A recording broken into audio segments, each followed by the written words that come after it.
Bueno, buenas tardes. Muchas gracias por conectarse al primer día de la Semana Científica TEC. Pues comenzamos con esta ronda de pláticas. El día de hoy nos acompaña el doctor Miguel Ángel Méndez Rojas, quien nos estará impartiendo la plática de por qué no tenemos ciencia. En esta plática abordará algunos aspectos de la problemática social, educativa, cultural y política del quehacer científico, así como de las estructuras de las revoluciones científicas. Les voy a platicar un poco de la trayectoria profesional del doctor. Pues es licenciado en Química con especialidad en Físico-Química por la Universidad de las Américas Puebla, doctor en Química por la Texas Christian University, profesor titular senior de tiempo completo en el Departamento de Ciencias Químico-Biológicas. Desde el 2003 se incorporó a la UD Lab, donde se ha desempeñado como director del Centro de Investigaciones Químico-Biológicas, jefe del Departamento de Ciencias Químico-Biológicas, coordinador del Programa de Nanotecnología e Ingeniería Molecular y coordinador del Programa de Química. Esto es un poco de lo que el doctor Miguel Ángel realiza en su día a día y pues estamos muy agradecidos de que empecemos la Semana Científica TEC. Muchas gracias, le cedo el micrófono. Gracias, Erandi, y muchas gracias a los que están presentes. Permítanme, voy a poner mi presentación. Nada más me confirman que la están viendo, sí, ¿verdad? Ahí estamos, ¿no? Bueno, pues esta plática, que no sé, me imagino si es la primera de la serie, pues espero pueda servir para que tengamos, digamos, un poquito de motivación para reflexionar cosas, porque como que suena muy, muy feo y muy dramático el título, ¿no? ¿Por qué no tenemos ciencia? Y podríamos pasarnos el tiempo simplemente discutiendo de que sí hay ciencia, de que yo tengo un amigo profesor que da cursos y además es investigador, pero a lo que quiero llegar es que muchas veces lo que denominamos como ciencia, pues puede ser descrito más desde la perspectiva de la investigación, y ciencia va a ser algo que puede eventualmente generar transformaciones profundas, no solamente en las estructuras del conocimiento humano, sino también repercusiones en varios aspectos de nuestra vida cotidiana, ¿no? Entonces, el título es, a propósito, muy provocador, ¿no? Y no soy la primera persona que lo ocupa. Ahorita les voy a platicar un poquito de dónde viene, ¿no? Esta charla, ahí está el disclaimer, pues en realidad viene primero de una conferencia que impartió un gran químico, químico de materiales, químico inorgánico, químico orgánico, químico en muchos pues, niveles, que es el profesor George Whitesides de la Universidad de Harvard, el cual pues simplemente pues dijo esta frase, ¿no? De que probablemente nos encontramos en uno de los momentos más interesantes de la historia por todas las oportunidades en términos de los problemas de investigación básica y aplicada a los que nos vamos a enfrentar. Entonces, bueno, voy a suponer que muchos de ustedes se encuentran en carreras que tienen aplicaciones profesionales en temas que pueden ser de gran relevancia para la resolución de los problemas complejos y multidisciplinarios que hoy en día enfrentamos: energía, cambio climático, disponibilidad de agua, y un montón de enfermedades como la que estamos viviendo hoy en día con esta pandemia, que exigen soluciones rápidas. Y bueno, si lo vemos desde esta perspectiva que nos comentó el doctor Whiteside hace ya algunos años, pues sí, vivimos en una época de oportunidades, porque vivimos en una época de muchísimos problemas en donde la transdisciplina pues va a ser clave, ¿no? Y la otra motivación es un librito que antes fue una conferencia, que este señor que está en la imagen de abajo, Marcelino Cereijido, un fisiólogo mexicano-argentino, pues dijo también de manera muy provocadora en una reunión científica nacional, pues diciéndole a todos sus colegas: ¿saben qué? Aquí no hay ciencia, ¿no? Oye, ¿tú quién eres? ¿Cómo te atreves a decirnos que no hay ciencia? Pues ¿de qué estamos jugando, no? Y así lo afirmó: en Latinoamérica ya tenemos investigación y el próximo paso va a ser desarrollar ciencia, ¿no? Yo sí les recomendaría que buscaran ese librito de ¿Por qué no tenemos ciencia? De Marcelino Erigido y bueno, exploraran un poquito más respecto a esta afirmación tan polémica, pero vamos a trabajar un poquito sobre la idea de que lo que hacemos mayoritariamente en instituciones de investigación científica en América Latina y por tanto también en México es investigación y hay, claro, colegas que están haciendo y desarrollando investigación que eventualmente se está transformando en esa ciencia que llega a los libros de texto y que empiezan a transformar el conocimiento cotidiano, ¿no? Entonces, bueno, esta es una afirmación que se hizo ya hace algunas décadas. Yo quiero pensar, pero pues tendría que ponerme a discutir y ustedes también con el doctor Marcelino Cereijido, si a estas alturas pues ya podemos decir que también hacemos ciencia además de investigación, ¿no? ¿Y por qué razones? Pues podemos pensar que en México y en Latinoamérica no tenemos ciencia, ¿no? Bueno, pues podemos enumerar varias razones. Vamos a categorizarlas primero en razones culturales, razones históricas, razones políticas y razones educativas, ¿no? Probablemente algunos de ustedes han participado en eventos como por ejemplo las Olimpiadas de Ciencias, en matemáticas, en física, en astronomía, geografía, en química, y pues han llevado, digamos, una muy buena experiencia en términos, digamos, de pues lo que ustedes vivieron y conviviendo además con cientos de otros jóvenes que pues como ustedes les gusta algún área de la investigación, ¿no? Pero, pues, ¿cuál es la sorpresa? Digamos que, pues, eso a duras penas si llega a los medios, ¿no? Entonces abrimos un periódico digital o físico y las noticias son otras, ¿no? Independientemente de si esa semana, ese día, hace unos momentos, algún joven mexicano, regresaba de una experiencia de investigación o de un concurso internacional, motivadísimo y cargado de premios, pues así como que llegaba al aeropuerto, digo, cuando podíamos acercarnos a los aeropuertos de manera un poco más libre, y pues nadie, ¿no? Digo, no hay prensa, nadie lo está recibiendo, no está la jefa de la ciudad, con las llaves de la ciudad para premiarlo, para reconocerlo, ¿no? Pero quizás a ustedes les ha pasado, a mí me ha ocurrido cuando de pronto tenía que tomar un vuelo, pues que, ay, mira, por ahí va fulanito de tal portero del equipo sutano, y pues ya estaba la prensa, ya estaban los medios, ya estaba la gente con sus camisetas ahí para que les firmara, ¿no? Entonces ahí hay parte de esos aspectos que vamos a estar discutiendo que tienen que ver con esa, si la queremos llamar así, idiosincrasia que implícitamente aceptamos en América Latina, no nada más en México, como parte de esas razones por las cuales no tenemos ciencia, ¿no? Pues culturalmente hasta le ponemos un mote, ¿no? Malinchismo, ¿no?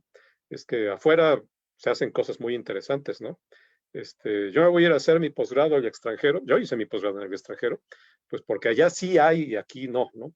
Y hoy no es tan cierto, ¿no? Hoy en día tenemos posgrados de altísima calidad, tenemos grupos de investigación y colegas que hacen investigación científica que probablemente se encuentran entre los líderes de sus campos aquí en México, pero seguimos pensando que la ciencia buena se hace afuera, ¿no? Y si ese tipo de percepción permea hacia la sociedad, pues ¿qué va a ocurrir, no?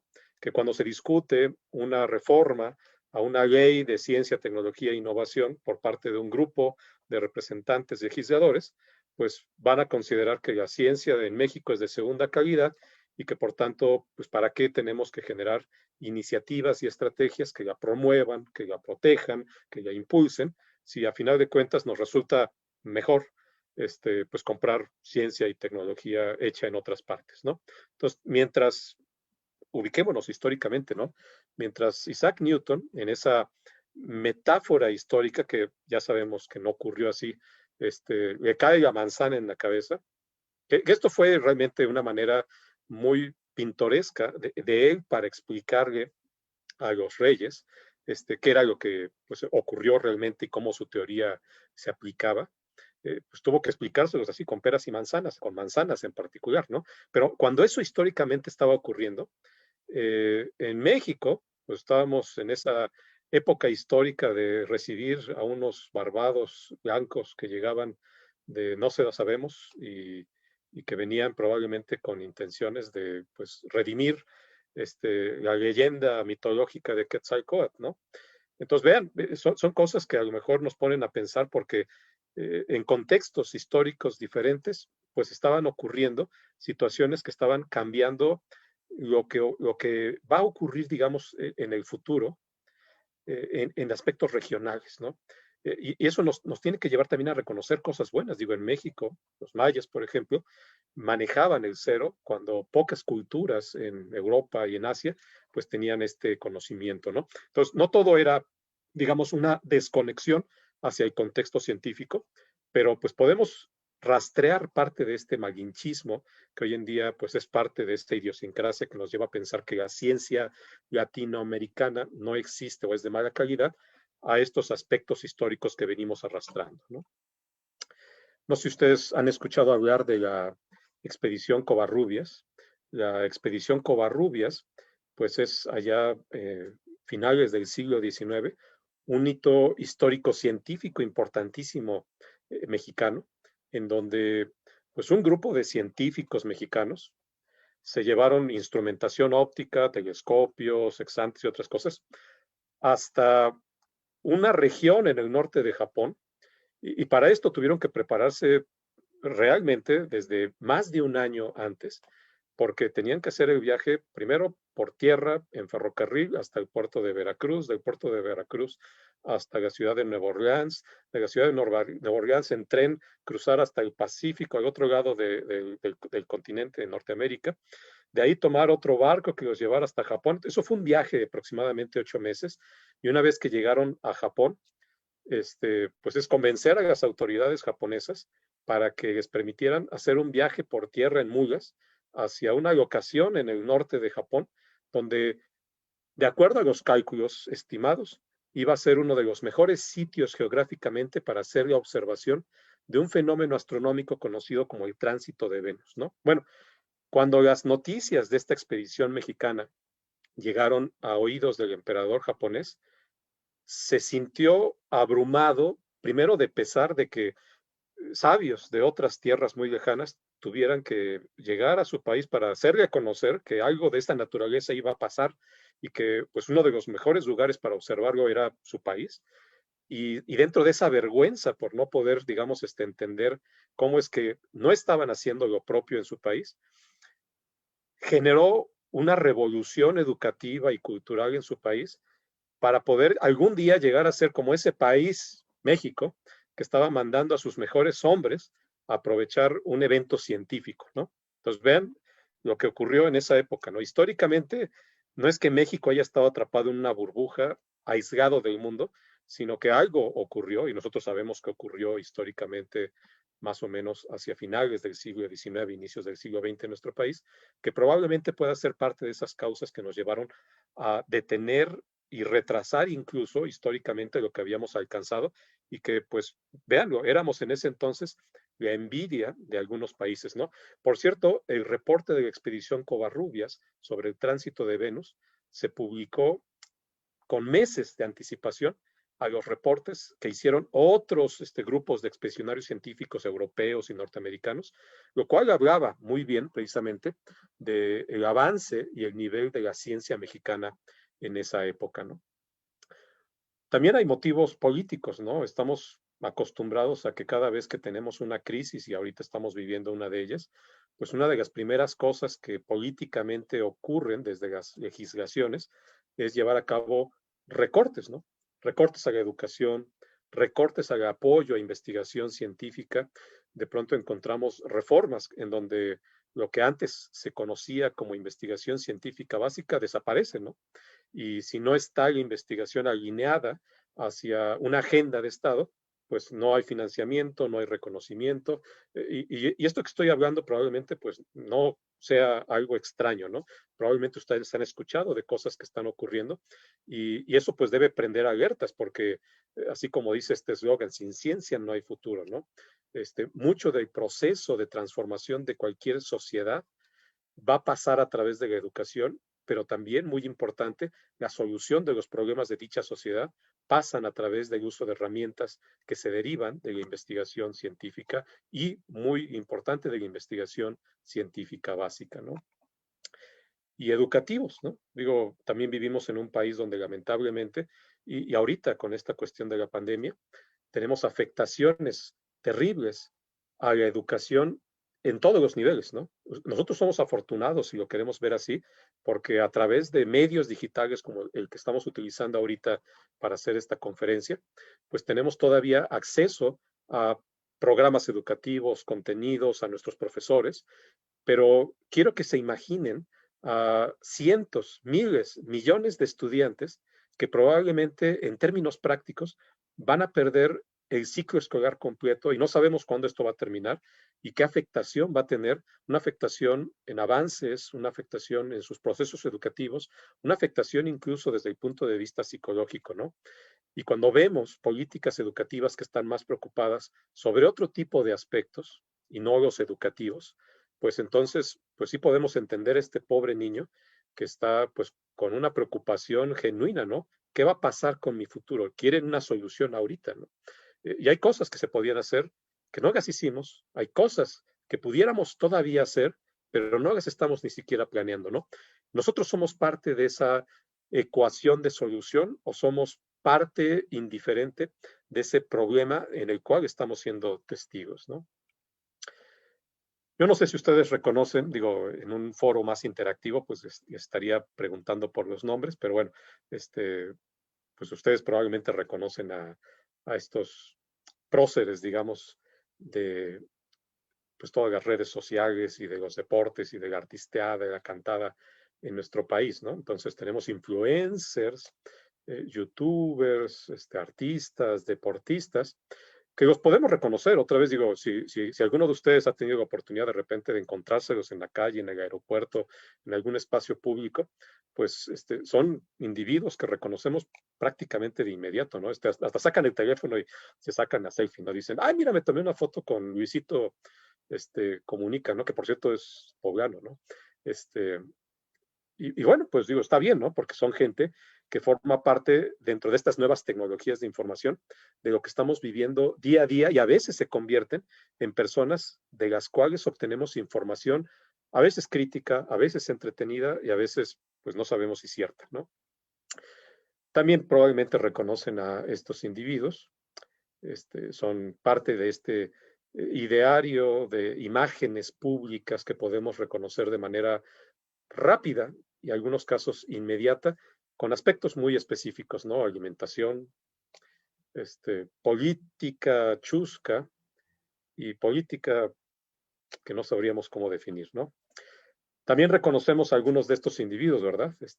Pues empresarios que se han hecho a sí mismos a través de trabajo, de negocios, de innovación, artistas, algunos de ellos con opiniones que podemos considerar discutibles y que algún día están a favor y otro día están en contra, pero parece ser que pues depende de desde qué lugar están tuiteando, desde qué lugar están comentando, porque resulta muchas veces muy cómodo discutir la realidad política de un país, la realidad científica de un país, pues desde nuestra casa en Los Ángeles o de nuestra departamento en Nueva York, ¿no?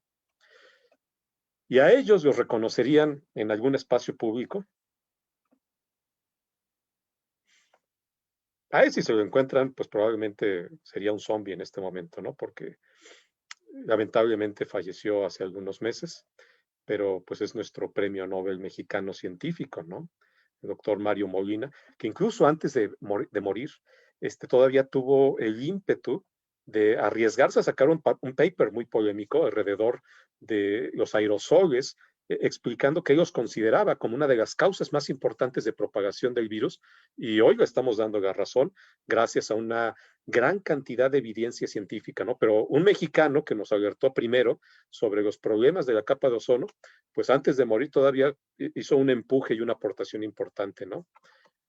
Otro señor, déjenme poner aquí mi apuntador, es uno de los físicos expertos en microscopía electrónica más importantes del mundo, mexicano también, hoy en día trabajando en Estados Unidos, Miguel José Yacamán.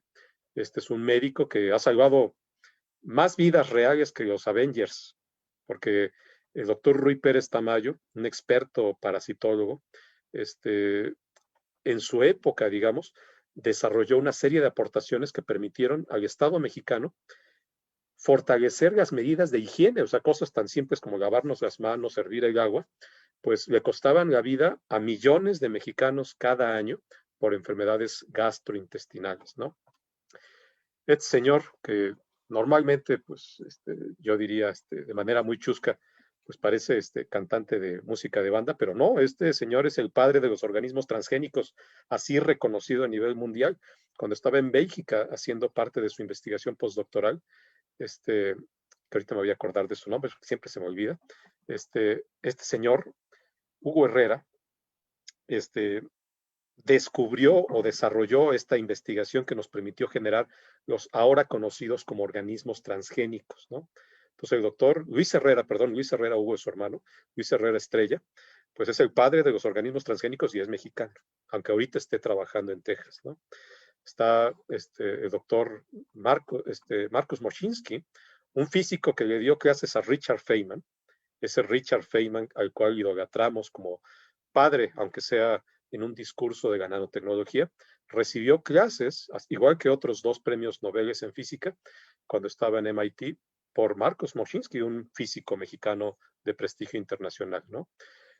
Guillermo González Camarena, quien desarrolló la tecnología que permitió construir las primeras televisiones a color, pues también es un científico mexicano, ¿no? Y Mauricio Terrones Maldonado, uno de los 10 mejores investigadores en nanotecnología que hay en el mundo, hoy trabajando también en el extranjero, lamentablemente, pues son personas que probablemente los encontramos pues en el mercado, en la plaza pública, pues uno a lo mejor no los reconocemos, pero que deberíamos porque son parte de estos actores que en realidad están generando aportaciones al desarrollo de conocimiento de frontera de ese que podemos decir es ciencia mexicana de exportación, ¿no? Entonces, bueno, estamos acostumbrados a tener otro tipo de ídolos, ¿no? Y ese tipo de ídolos, pues digo, está bien, digo, cuando juegue el Cruz Azul, el América, el Monterrey, el que ustedes le vayan, el Toluca, ¿no? Pues sí, está bien ponerse la camiseta y gritar hasta que nos quedemos sin voz, ¿no? Pero ya que terminemos eso, pues continuemos con nuestra parte de aportaciones para cambiar la situación que a través de investigación científica podríamos nosotros hacer, ¿no? Porque si no lo aceptamos y lo promovemos y lo cultivamos, entonces nos vamos a convertir también en parte de este problema cultural a través del cual podríamos seguir afirmando por generaciones en el futuro que no tenemos ciencia, ¿no?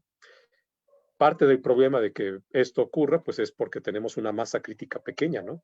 Del pastel de profesiones, pues muchas veces las áreas científicas duras, exactas, pues son mínimas, ¿no? 5% del total, ¿no? Todos los demás se van hacia áreas de ingeniería, tecnología, ciencias de la salud, educación, sociales, administrativas, que son muy necesarias, pero pues ya estamos viviendo los efectos de una sobreoferta respecto a la demanda en muchos trabajos, ¿no? Pero donde esto no está ocurriendo, pero tampoco estamos generando estrategias que nos permitan incluir a los investigadores jóvenes, a los científicos que estamos formando, es en el aspecto de pues, cómo hacemos, cómo nos apropiamos de ese talento en lugar de estar motivándolos a que se vayan a otros países, ¿no? Y no es una cuestión de, bueno, voy a tomar la decisión ya, ¿no? Es un proceso que puede tomar entre 20 y 25 años de nuestra educación para darnos cuenta de que las carreras científicas y tecnológicas también son áreas en las cuales nos podemos desarrollar, ¿no? Entonces, no hay un pretexto real, ¿no? Cuando estoy saliendo de la preparatoria, ¿qué voy a estudiar? Bueno, pues me voy con mis cuates que pues, todos son abogados y se quieren meter a esta área, pues nomás para no perderme, digamos, de las fiestas, ¿no? Pero pues ya me di cuenta de que no era algo mío, pero pues veo que pues les va bien, ¿no? Entonces vamos a seguir por allá, ¿no?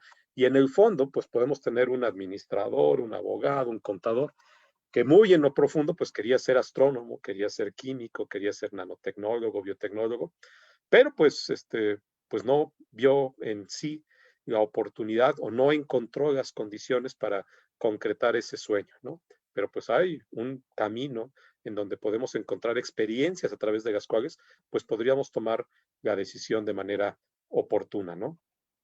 Podemos pensar que la gente no se interesa en las ciencias, pues porque desde chiquito les estamos quitando el interés por hacerse preguntas, ¿no? Cállese, niño, respondió nuestro niño preguntón, ¿no?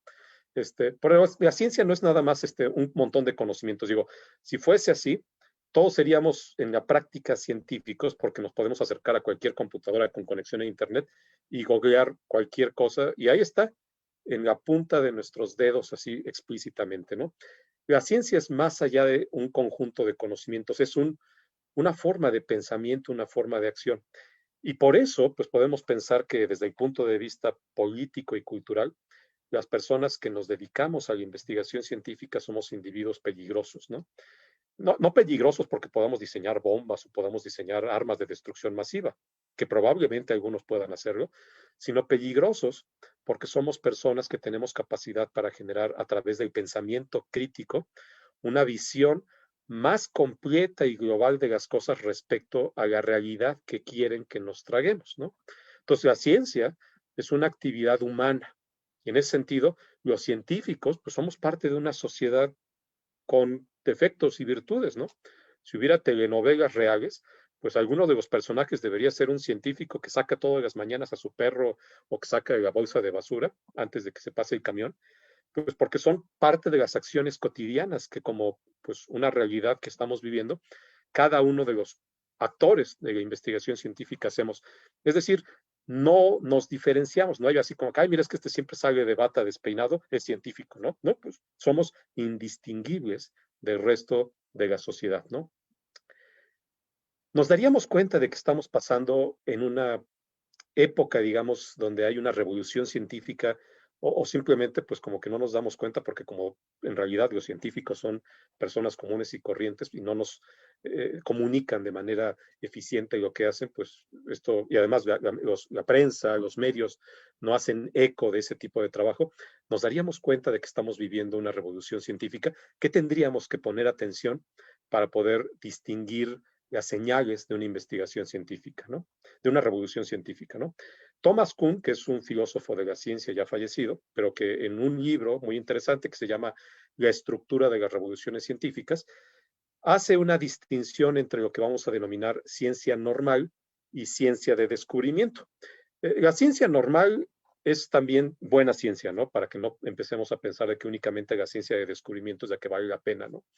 La ciencia normal, pues se aboca a trabajar ideas o paradigmas que ya existen, ¿no?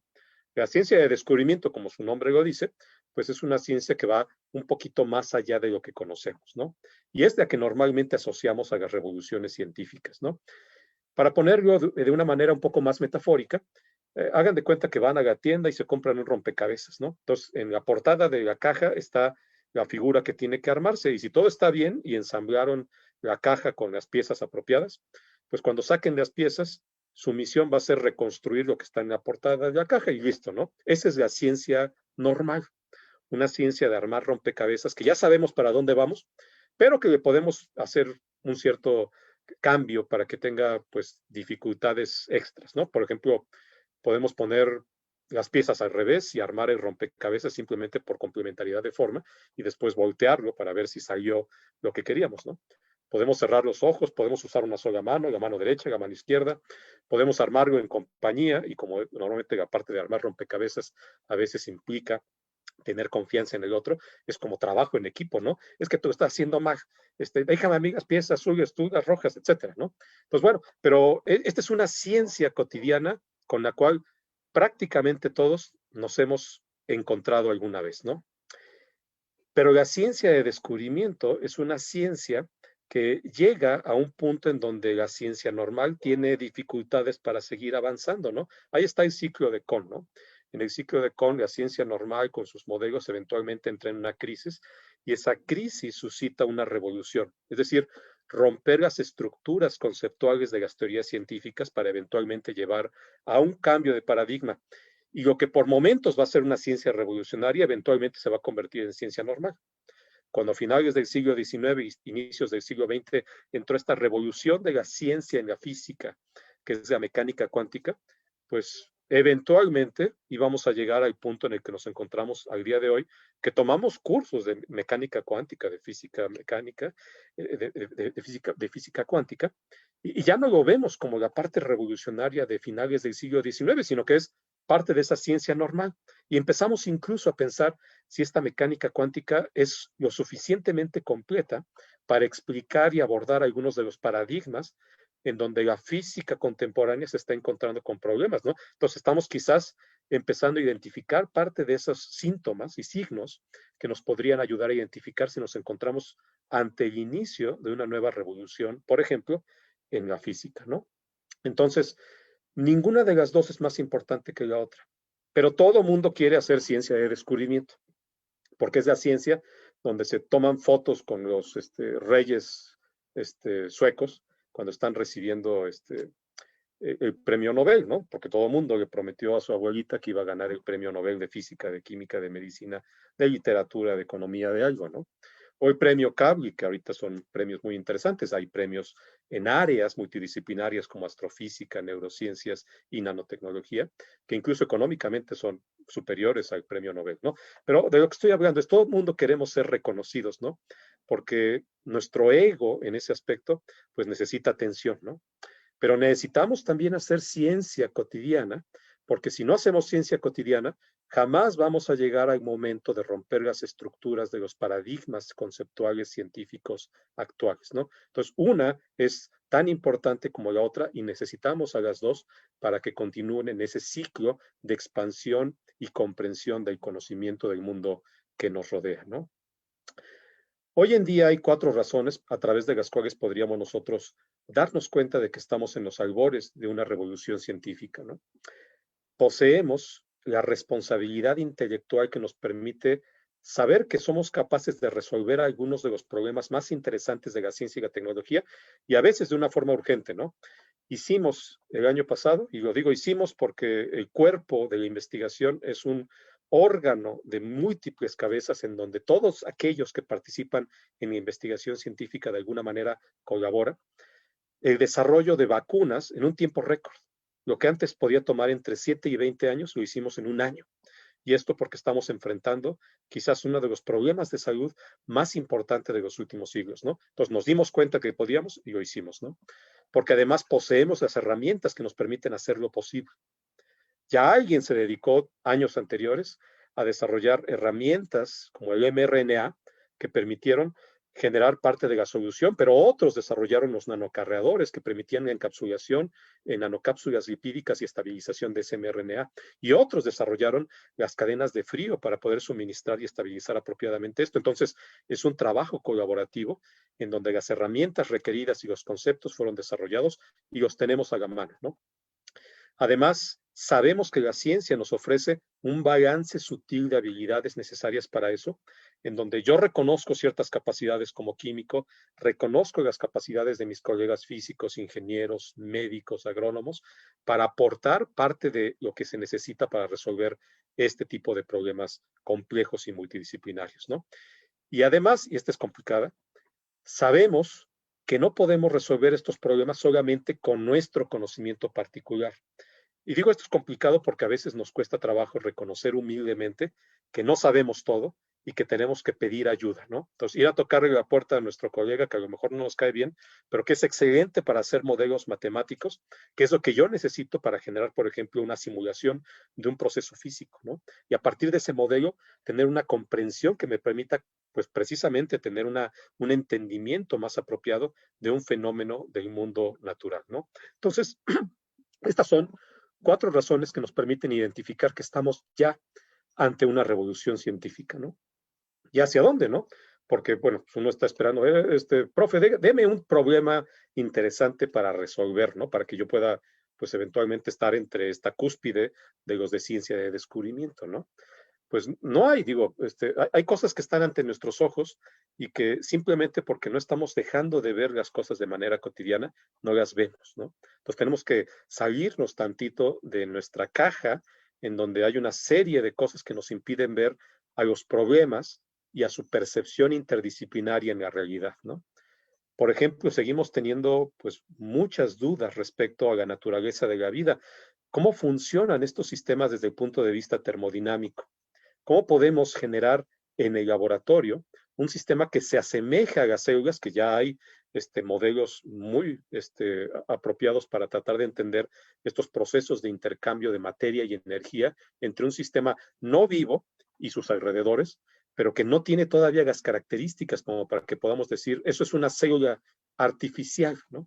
Entonces, Si lo queremos ver desde la perspectiva, digamos, completa, ni siquiera hemos podido diseñar los elementos básicos para construir estas células artificiales y tenemos que tomarle prestada a la naturaleza, pues las cosas con las que ya ella construye cosas, ¿no? Biomoléculas, procesos metabólicos acoplados, etcétera, ¿no? O sea, para poder hacerlo realmente de forma independiente y autónoma, pues tendríamos que crear nuestras propias versiones de las biomoléculas, como del ADN, de los lípidos, de los carbohidratos, y a partir de eso y del conocimiento, por ejemplo, de procesos de autoensamblaje, procesos de reconocimiento molecular, equilibrios termodinámicos y cinéticos, tratar de construir algo que se le parezca, aunque sea la cosa más sencilla, que tenga, digamos, similitud con la vida, ¿no? Entonces ahí tenemos un problema concreto para el cual no tenemos todavía respuestas completas, ¿no? La energía, el medio ambiente, la conciencia global, nuestro mundo en el que vivimos, también tiene un montón de interrelaciones y equilibrios termodinámicos muy sutiles, ¿no? Lo que ocurre en una isla en el Océano Pacífico tiene repercusiones ambientales, climáticas, en lo que está pasando en las grandes ciudades y al revés, y probablemente con mayor intensidad lo que pasa en las ciudades sobre esas regiones alejadas, ¿no? Por las intercomunicaciones que existen, los equilibrios de intercambio gaseoso, de masa y de energía. Entonces, todavía no lo comprendemos y esto va a ser clave probablemente para que podamos resolver uno de los problemas más graves. O sea, la pandemia es como el ensayo, ¿no? Pero el cambio climático que vamos a estar enfrentando, las consecuencias, ojalá no irreversibles en la siguiente década, pues es un problema complejo que tenemos que de alguna manera abordar y apenas estamos empezando a comprender la complejidad de dicho problema, ¿no? El origen de la vida, pues todavía nos seguimos haciendo preguntas y es más, estamos mandando sondas a otros planetas. Perseverance llega a Marte con la idea de tratar de responder en una región muy específica de ese planeta si es que hubo vida o si hay condiciones para que pueda haber vida, ¿no? Y eso lo estamos haciendo porque queremos probar algunas teorías para entender primero cómo la vida surgió en nuestro planeta, porque todavía no tenemos una idea precisa, ¿no? Si no comprendemos cómo funciona, pues tampoco tenemos una idea clara de cómo se originó, ¿no? Entonces, este también es un problema muy importante que sigue sin tener respuestas, ¿no?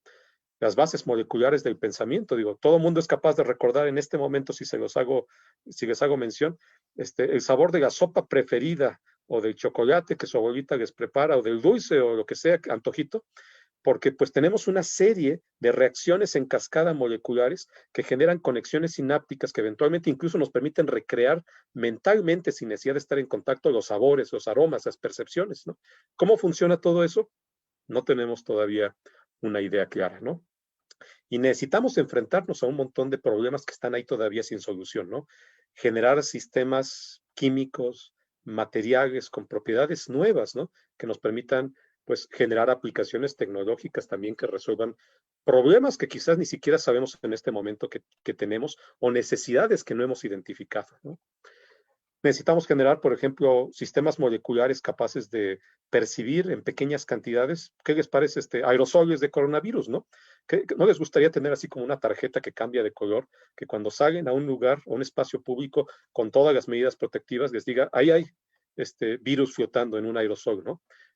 Podríamos ser capaces de desarrollar materiales que sean capaces de cambiar de color, generar cambios en una respuesta eléctrica, térmica o óptica, pero pues es parte, digamos, pues para eso necesito una masa crítica de personas con una imaginación y capacidad de ver al problema de una manera transversal y multidisciplinaria, ¿no? Necesitamos aprender los secretos de la materia para autoensamblarse, porque a partir de eso podríamos generar sistemas que se construyan dentro de un organismo, ¿no? Esta idea romántica del nanobot, que es muy de ciencia ficción, de me inyecto algo y se autoensambla y construye una máquina molecular que es capaz de destapar una arteria, es ciencia ficción, pero si aprendemos algunos de los conceptos básicos de las estructuras supramoleculares que permitirían generar estructuras capaces de generar acciones que ya ni siquiera yo tengo que decirle qué tiene que hacer. La propia información contenida en la estructura supramolecular le da una idea de la estructura y de la función específica. Y eso apenas estamos arañando, digamos, la superficie en términos de poder generar sistemas complejos autoensamblables, ¿no? Necesitamos conocer a fondo y controlar a nivel molecular qué ocurre con enfermedades que hoy en día, pues a lo mejor tienen una cura, pero la cura tiene una serie de efectos secundarios indeseables, ¿no? Yo podría diseñar un fármaco que específicamente afecte lo que a nivel molecular está causando la enfermedad para no generar efectos secundarios, ¿no? Y esto pues es todavía un problema que tenemos pendiente en términos de diseño molecular efectivo, ¿no? Necesitamos entender lo que está pasando a nuestro alrededor. Hay reacciones químicas que están ocurriendo, por ejemplo, cuando cocinamos, ¿no? Ustedes probablemente en una época prepandemia, pues terminando clases, pues se iban así con el de los chicharrones o el de las papas, échale harto limón y salsita, ¿Y qué está pasando ahí durante el proceso de cocción de las papas, no? Estas papas ricas en carbohidratos y en aminoácidos, por ejemplo, contienen asparagina, contienen polisacáridos que al descomponerse térmicamente pueden generar glucosa. La reacción de condensación térmica de glucosa con asparagina por una deshidratación y una descarboxilación eventualmente va a generar acrilamida, ¿no? Entonces, hay reportes en la literatura científica de que bajo estas condiciones podemos generar acrilamida en concentraciones lo suficientemente altas como para generar cáncer en ratas, ¿no? Ahora, de ahí a pensar que esto puede generar cáncer en sistemas humanos, pues falta la medicina translacional que nos permita conectar los datos de lo que hemos observado en un modelo animal hacia sistemas humanos, ¿no? Pero pues ya es una llamada de atención de que cuántas otras cosas pasan, por ejemplo, cuando me estoy cepillando los dientes y hago un buche y gárgaras con un enjuague bucal que contiene fenoles, ¿no? ¿Qué está pasando cuando estoy lavando mi ropa con mi lavadora que tiene un botoncito con el cual suelta una cierta cantidad de nanopartículas de plata para inactivar el crecimiento de bacterias, ¿no? Esas partículas de plata van a llegar a un torrente de agua y ¿qué va a ocurrir en los ecosistemas, no? Las preguntas sobre lo que no sabemos que pasa en el ciclo de vida de los productos que utilizamos son un tema de investigación necesario, ¿no? Necesitamos nuevos biomateriales porque hay una lista de espera de personas, así créanmelo, miles de personas para trasplante de hueso, de córnea, de piel, de un órgano, y muchos de ellos no van a llegar a la parte más alta de esta lista por una cuestión de calidad de vida y supervivencia, ¿no? Pero si pudiéramos desarrollar biomateriales, si pudiéramos desarrollar tecnologías de crecimiento tridimensional de órganos que funcionen y crecer órganos en el laboratorio que podamos darles a estas personas como una alternativa que mejore su calidad de vida, pues podríamos dar respuestas a este tipo de problemas, ¿no? Hay enfermedades de tercer mundo, y aunque pues probablemente pensemos que nosotros desde el punto de vista socioeconómico ya no estamos ahí, pues seguimos teniendo enfermos de dengue, seguimos teniendo enfermos de enfermedades que no tienen cura, porque para los laboratorios científicos, farmacéuticos, hay medicamentos, pero son inaccesibles por costo, porque no son enfermedades de primer mundo. ¿Cuántas personas en Europa se enferman de dengue? Pues allá no es una enfermedad endémica. En México sí. Y en el mundo hay entre 4 y 5 millones de personas que mueren de dengue hemorrágico o de malaria o de Zika y otras enfermedades virales, ¿no? Entonces necesitamos desarrollar medicamentos accesibles y efectivos para una gran cantidad de enfermedades como las que estamos viviendo hoy en día, ¿no? Necesitamos diseñar procesos que sean más eficientes energéticamente. No podemos estar quemando combustorio como una fuente energética. Necesitamos explorar alternativas no contaminantes con energías renovables e incorporarlas dentro de los procesos productivos, energía solar, energía eólica, energía de biomasa, pero de una biomasa que nos permita tener una fuente sustentable y no contaminante. Necesitamos aprovechar incluso nuestros desechos, porque de esos desechos podríamos a lo mejor encontrar la materia prima para los materiales del futuro, ¿no? Ya hoy en día hay distintos desarrollos, por ejemplo, de aprovechamiento de biomasa de desecho para hacer bioplásticos, que son ambientalmente pues, más responsables porque se biodegradan, no provienen de plásticos, etcétera, etcétera, etcétera. Entonces, nuestros desechos son probablemente la mina de oro de nuestro futuro, ¿no? Incluyendo los plásticos que hemos estado tirando a diestra y siniestra alrededor de nosotros, ¿no? Ahora, ¿por qué no hacemos esto de manera rápida y efectiva si sabemos lo que tenemos que hacer, no? Bueno, sabemos, pero pues como que cada vez que nos enfrentamos a problemas, no queremos reconocer nuestra ignorancia, ¿no? Entonces, pues es penoso, ¿no? Decir, no, pues es que la ciencia llega hasta este límite y ya, ¿no? Pero no, la ciencia tiene límites, pero también tenemos herramientas para pasar esos límites. Tenemos que ser capaces de tener la humildad de reconocer nuestra ignorancia y buscar ayuda para que lo que no sabemos no se convierta en un impedimento para el desarrollo y búsqueda de soluciones, ¿no? La revisión por pares puede convertirse en un problema porque, sobre todo los que vivimos de este lado de proponer proyectos de investigación, pues tenemos que someternos a un proceso de peer review. Y entonces mi proyecto, mi artículo tiene que ser revisado por mis pares académicos. ¿Y qué pasaría si mis pares académicos pues consideran mis ideas como que demasiado arriesgadas, ¿no?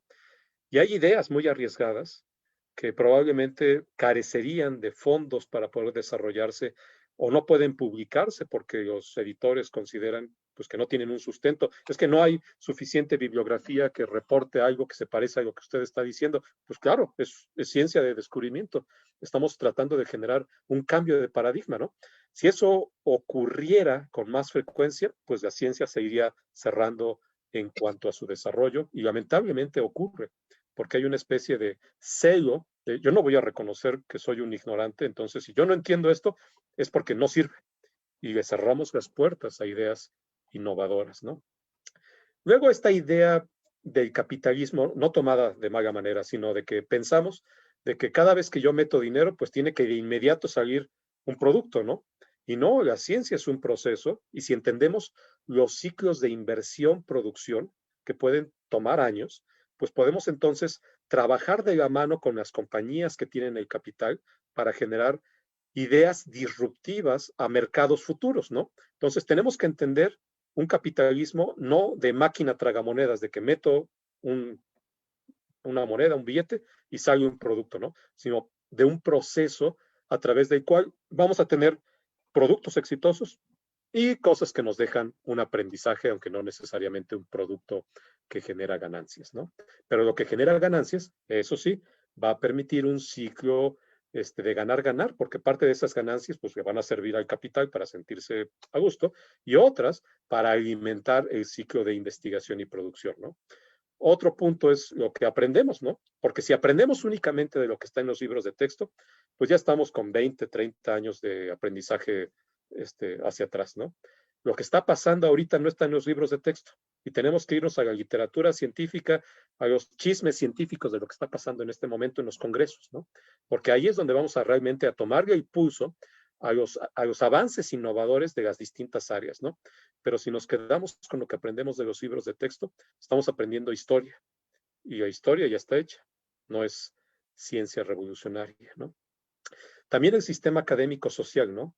A veces estamos impedidos en una estructura rígida de pirámide a recibir ideas de rostros jóvenes, ¿no?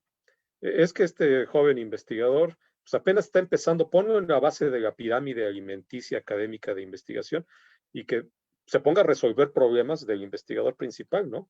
Y no, tenemos que ser capaces de romper esa estructura piramidal y trabajar en paralelo, o sea, decirle, bienvenida a las ideas nuevas, ven, yo que ya soy investigador consolidado, acepto investigadores que están apenas en proceso de empezar su carrera y le doy parte de mis recursos y de mis infraestructura para que pueda él también de manera más rápida pues salir adelante, ¿no? Entonces tenemos que cambiar el paradigma de colaboración académico-social, ¿no? Porque si no lo hacemos, ya con eso quiero terminar el día de hoy, pues alguien más lo va a hacer, ¿no? Las revoluciones científicas van a estar ocurriendo aunque nosotros no nos demos cuenta, ¿no? Podemos cerrarnos como país, que aparentemente eso es parte de las políticas y estrategias nacionales de la actual administración, para tratar de pensar en una ciencia nacionalista, una ciencia que desdeñe los avances de la ciencia occidental, pero pues eso no nos va a generar una ciencia de revolución, nos va a encerrar en un ciclo vicioso donde nos vamos a alejar 20, 30 años de lo que está pasando en el mundo, ¿no? Y si nosotros no queremos participar, alguien más lo va a hacer, ¿no? Va a haber un colega físico suyo, biotecnólogo, nanotecnólogo, de esa institución o de otra institución o de otro país, que va a abrazar la oportunidad y les va a agradecer mucho a ustedes que no lo hagan, ¿no? Porque así, entre menos competencia, pues más profit, ¿no? Entonces, mi invitación del día de hoy, un poquito provocadora, es esa, ¿no? De que no nos quedemos viendo cómo el mundo está cambiando, sino que seamos parte de ese proceso de cambio y seamos revolucionarios, ¿no? Revolucionarios científicos, porque, pues, quién sabe, a lo mejor en una de esas, pues también podemos transformar a nuestra sociedad a través de la actividad profesional y de nuestras propias ideas, ¿no? Pues muchas gracias por la oportunidad de platicar el día de hoy y si tienen alguna pregunta o comentario, me dará mucho gusto comentarla, responderla. Gracias. Yo sí tengo una pregunta. Sí, Rafael. Hace un tiempo escuché que, bueno, que una de las razones por la que había como mucha ignorancia en el mundo es porque no hacemos conocimientos de calidad accesible a las personas, bueno, al público en general. Y una, pues, de los argumentos que mencionaba era que Wikipedia, bueno, en general el desarrollo del Internet, había mejorado como a, ¿cómo se llama? Como juntar esta brecha que hay entre la información de calidad y el público en general, que pues, la verdad no tiene como forma de pues, descubrir o de atraer esa información que le ayuda como pues, a pensar. Y pues, yo quisiera saber qué piensa usted con respecto pues, al desarrollo del Internet y pues, también con toda la desinformación que hay. Bueno, el tener tan al alcance de la mano la información es un arma de dos filos, ¿no? Pero Wikipedia, déjenme hablar positivamente de ella, se ha convertido en una herramienta a través de la cual, si nosotros nos convertimos en parte de ese ecosistema que aporta información verificada que esté contenida en la Wikipedia, pues podemos ayudar precisamente a romper estas inercias de la información falsa, porque así como podemos encontrar cosas de vanguardia que vienen de laboratorios, de grupos de investigación científicos en este momento, vamos a encontrar un montón de cosas que pues ni siquiera hay que analizarle mucho, es pseudociencia, fake news, cosas que pueden incluso poner en riesgo pues a la sociedad, ¿no? Desde el punto de vista de su seguridad alimentaria, de su seguridad en salud, ¿no? Entonces, yo lo que quiero decir es, más que criticarlo, tenemos que convertirnos en parte de el proceso de esa solución, ¿no? Y si encontramos información en redes sociales, en Wikipedia y en otros lugares que no sea correcta, pues tenemos la responsabilidad como futuros profesionales de tratar de responder y aclarar con hechos, ¿no? Lo que está ahí distorsionado. Ok, muchísimas gracias. Sí, Rafael. Por el chat preguntan, ¿hay alguna red, asociación o algo del estilo en el que estén los científicos mexicanos más reconocidos o de prestigio? Bueno, pues todos los días hay científicos mexicanos publicando en las mejores revistas, participando como conferencistas en los mejores eventos científicos alrededor del mundo. Digamos, no hay un club que podamos decir, como por ejemplo en México, el Sistema Nacional de Investigadores, que en teoría, pues, agrupa, digamos, a 35,000 científicos mexicanos que cumplen una serie de características que nos permita decir, todos estos son lo mejor de lo mejor, ¿no? Porque pues no necesariamente es así, ¿no? Cumplir con requisitos en términos de publicaciones, en términos de recursos humanos, no necesariamente nos saca de este pozo que estamos llamando la investigación, ¿no? Para salir hacia la parte de la ciencia, ¿no? Entonces, digo, puede resultar, digamos, complicado decir, fulanito de tal, ese es un científico a quien seguir, y menganito de tal, pues hace investigación muy interesante, pero todavía se faltan algunos escalones para salir de ese pozo de la investigación, ¿no? Entonces, yo creo que el reconocimiento que a nivel internacional varios colegas han conquistado gracias a su esfuerzo es, digamos, pues el sello de calidad, ¿no? Más que una membresía a una sociedad científica o algo por el estilo, ¿no?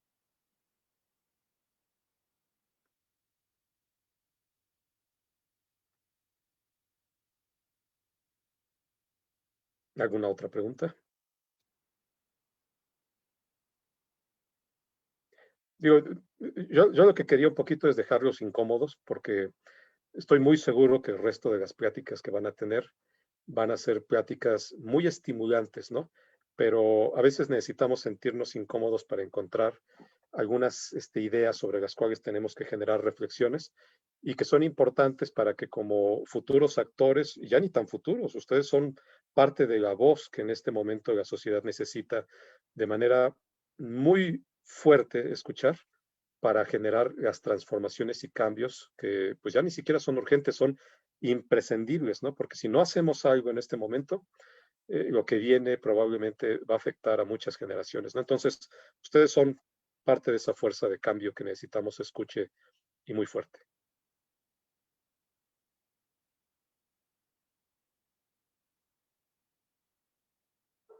Yo quería pedirle si tiene como algún consejo o no sé, algo que a usted le hubiera gustado ya sea saber o realizar pues cuando estaba como en una posición de todavía ser como estudiante para tomar, pues tener más acción en estos ámbitos, porque bueno, luego como estudiante pues apenas estás aprendiendo y no sabes muy bien cómo está todo el mundo afuera y así. Bueno, pues una de las cosas que a mí me sirvió mucho, de hecho, cuando empecé a intentarlo, es acercarme a la gente que yo consideraba científicos, ¿no?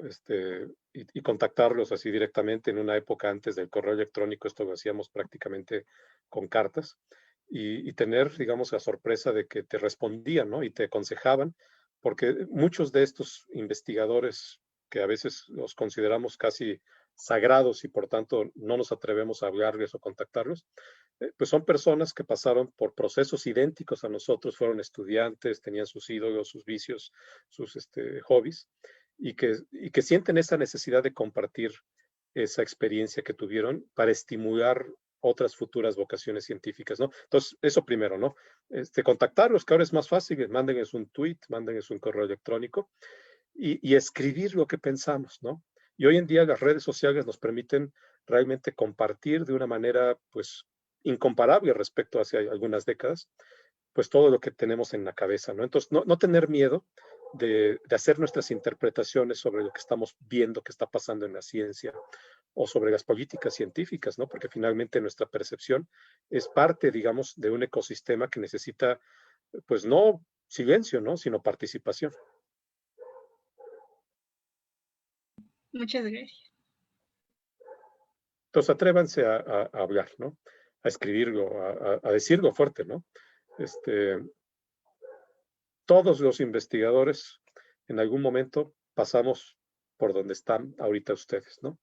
Entonces tenemos que tener la humildad de reconocer una crítica, tenemos que tener la humildad de reconocer un punto de vista distinto al de nosotros y pues muchas veces de aceptar que podemos estar estando pues en la cumbre de algún proyecto de investigación o vida académica, pues en el error, ¿no? Y parte de la ciencia es eso, ¿no? Para poder avanzar, ya lo dijimos, tenemos que reconocer nuestras limitaciones y cambiar los paradigmas, ¿no?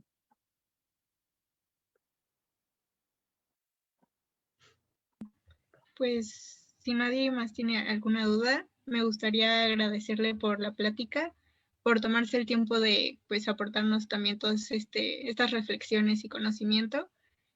También por la invitación a tomar conciencia y acción en nuestros ámbitos profesionales y también en otros como pues culturales incluso. Y pues sí, le estaremos enviando una carta de agradecimiento más formal por correo y si gusta también el link de la grabación de Facebook. Y y pues muchas gracias por Gracias a ustedes y que tengan pues una bonita semana de conferencias. Gracias. Igual Muchas gracias. recuerden Muy buena tarde. que toda la semana vamos a seguir teniendo pláticas. En nuestro Instagram es @delta_sem. Igual el Facebook es DeltaSem, por si gustan ver la agenda. Y Muy muchas bien. gracias. Gracias a Bonita tarde. ustedes. Muy buena tarde. Hasta luego. Hasta luego.